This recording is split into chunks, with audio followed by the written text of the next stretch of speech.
Reflexiones Amazónicas con David Landa.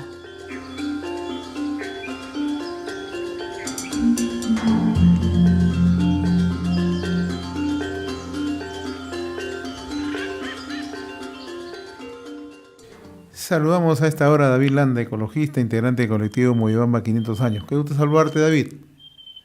Mucho gusto, mi querido José. Un placer nuevamente, agradecido por esta ventana de opinión a través de un abrazo. Y para quienes nos están siguiendo a través de canales de televisión o a través del canal YouTube, hoy estrena una nueva escenografía. Cada semana nos sorprendes tú con los paisajes, con la presentación natural, ¿no? La ambientación que nos permite conversar. Así es. La Amazonía es maravillosa. El Perú es extraordinariamente bello y diverso. Así es. Vamos a conversar hoy sobre los desafíos actuales de la Amazonía peruana, conservación y sostenibilidad, David, ¿no? Y naturalmente hay un tema principal, ¿no? Y el tema es que hay una crisis ambiental y social, ¿no? Y que se requiere atender de manera urgente, ¿no? ¿Cuál es, de tu punto de vista, y te planteo ya una pregunta más abierta, los principales desafíos que tiene que enfrentar nuestra Amazonía? Bueno, en realidad lo que pasa acá es algo que tiene que tomarse en cuenta de una manera muy seria y de una manera integral. Podríamos aglutinar en cuatro, digamos, bloques temáticos los desafíos a los que nos enfrentamos para manejar adecuadamente el territorio o para de alguna manera solucionar los problemas que ya tenemos para paliar lo que se viene en el futuro.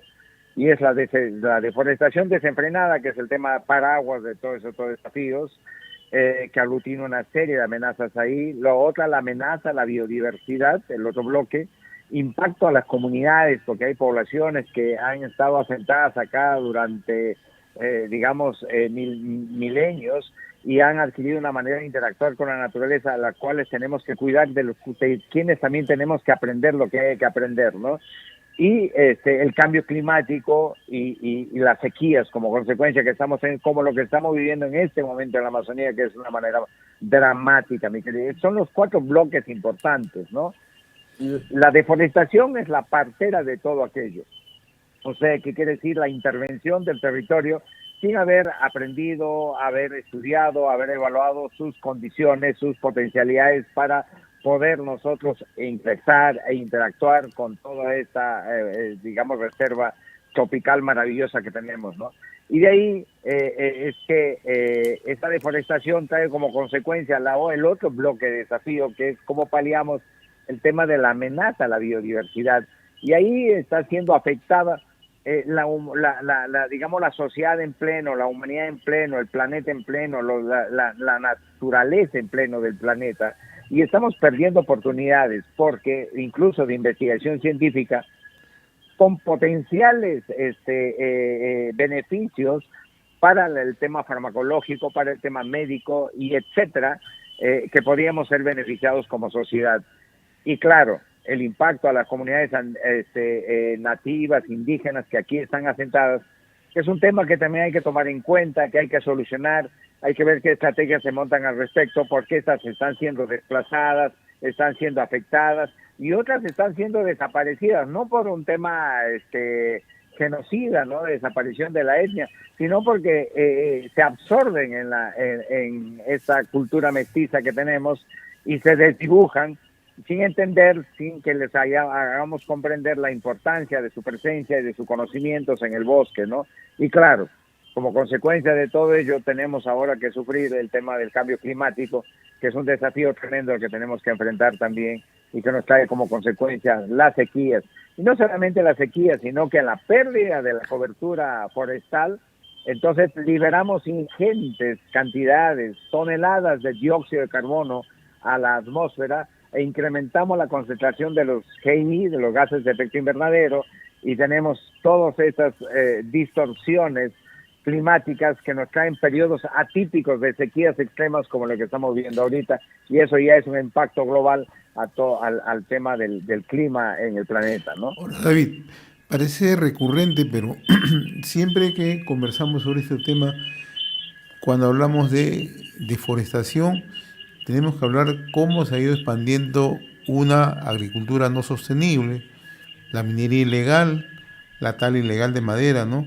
Y además la construcción de infraestructura en medio del desorden, ¿no? La gran pregunta es, ¿tenemos leyes? ¿Tenemos reglamentos?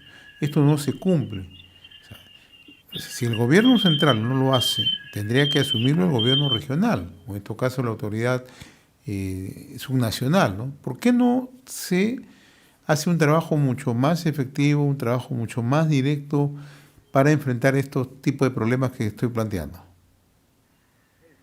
Lo que ocurre es que estamos un tanto desconexos. Eso podríamos nosotros concluir desde nuestra mirada de acá, militante en defensa y tratando de propiciar una gestión eficiente del territorio. Entonces, con esa mirada que no está parcializado por un interés monetario o un interés político o cualquier otro interés, sino que está, desinfectado de todas estas situaciones y con una plataforma de conocimiento y tecnología de los espacios que tiene M500 en sus diferentes coordinaciones, nosotros concluimos que necesitamos una acción integral, transversal, para manejar toda la problemática de estos bosques tropicales tan importantes, bellos, maravillosos, que todavía son los bosques tropicales amazónicos. ¿Qué quiero decir? Que necesitamos que haya, primero, que se materialice eso que está tan de moda mencionar, hablar y utilizar hoy día, que es la palabrita gobernanza, que es la integración del Estado Nacional, los Estados subnacionales, la sociedad civil en sus diversas formas de organización, ¿verdad? De eso, bajo la primacía, no del interés político, ni del interés mercantilista, por otro lado también, sino bajo la primacía del conocimiento, la ciencia y la tecnología para enfrentar nuestros problemas. Y con algunas estrategias, de repente de no tratar de inventar la pólvora, por decirlo de alguna manera, sino tratando de buscar qué espacios territoriales han tenido similares problemas como los nuestros, donde se han abordado exitosamente estos peligros, estas amenazas, y se han implementado estrategias que han sido virtuosas, ¿no? Y en el caso del Perú tenemos algunas experiencias, en las experiencias de Costa Rica, que también de modo recurrente lo mencionamos aquí en este espacio, y por el otro lado, el surgimiento de nuevas tecnologías, ¿no? Ya sea para el trabajo en el agro, porque tú has mencionado ahorita con muchísima propiedad que tendríamos como primera estrategia, por ejemplo, para empezar a trabajar este asunto desde esa perspectiva y enfoque de integralidad en la contemplación de los problemas, que es el desarrollo sostenible y la economía verde.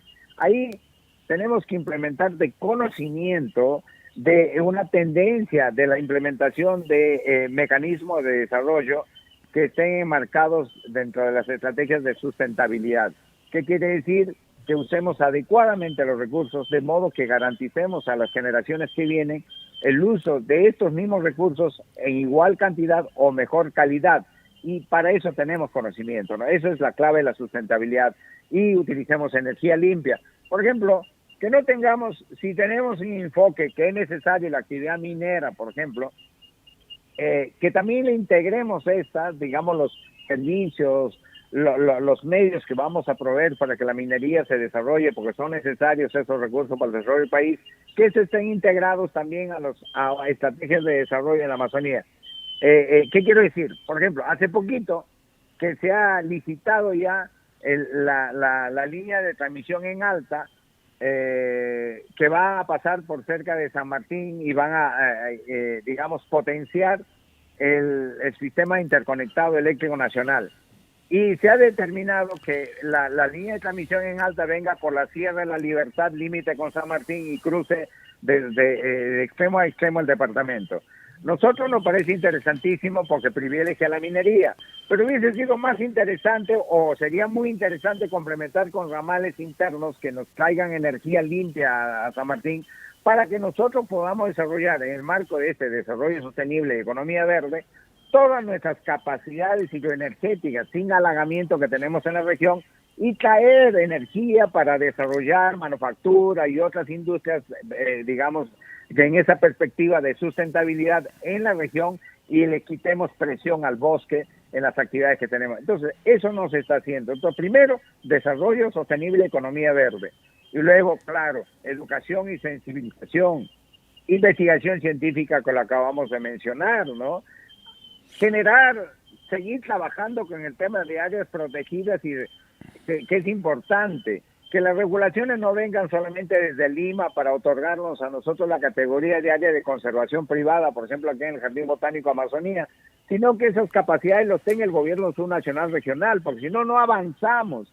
Si nos estamos demorando, que vean nuestros expedientes en Lima y luego un funcionario nos observe el expediente, cuando lo podíamos solucionar aquí atrás de la esquina, entonces esos temas van alargando los procesos y cuanto más pasa el tiempo, más deforestación hay, ¿no?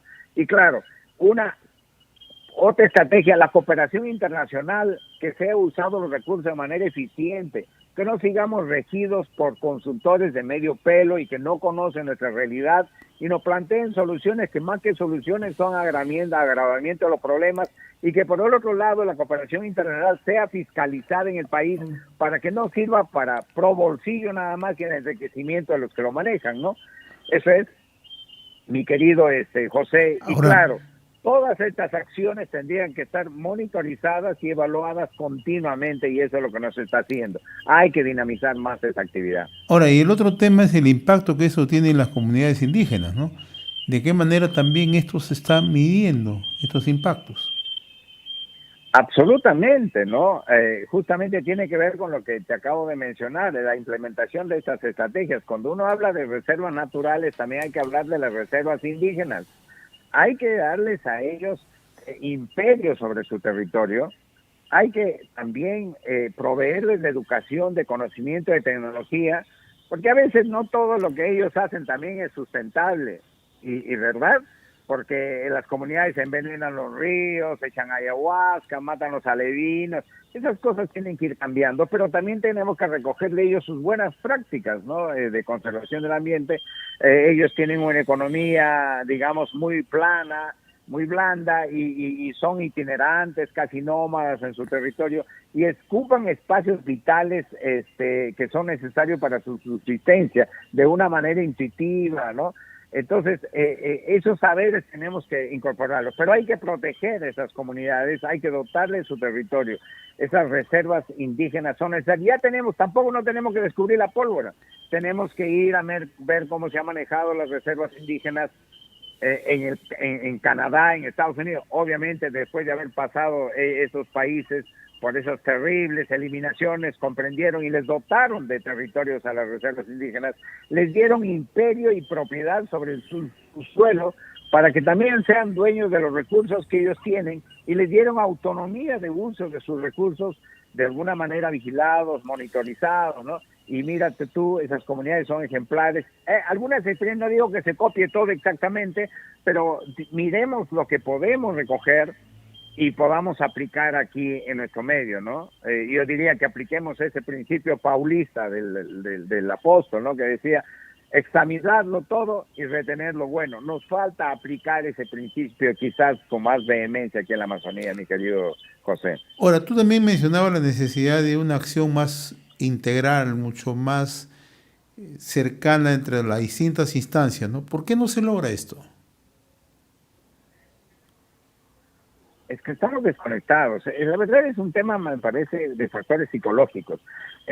Cuando no hay continuidad en las políticas de Estado a nivel local, a nivel subnacional, regional, ni a nivel nacional. Cada quien que entra quiere comenzar de nuevo, comenzar de cero, cambia también todos los funcionarios, entran inexpertos.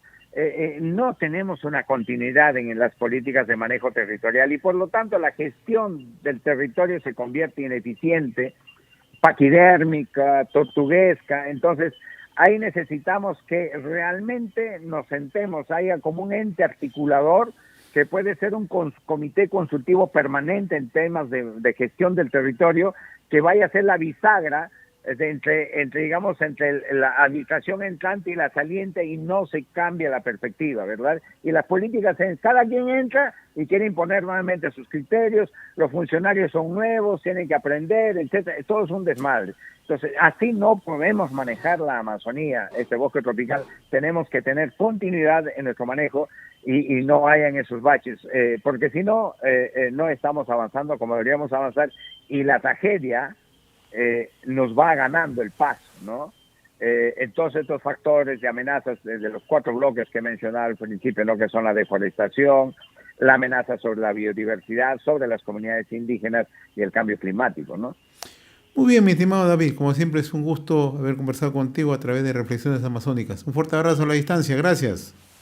Muchas gracias, mi querido José. Gracias. Hasta otra oportunidad. Hasta la próxima. Era nuestra secuencia Reflexiones Amazónicas con el ecologista, economista, integrante del colectivo Moyobamba 500 años, David Landa.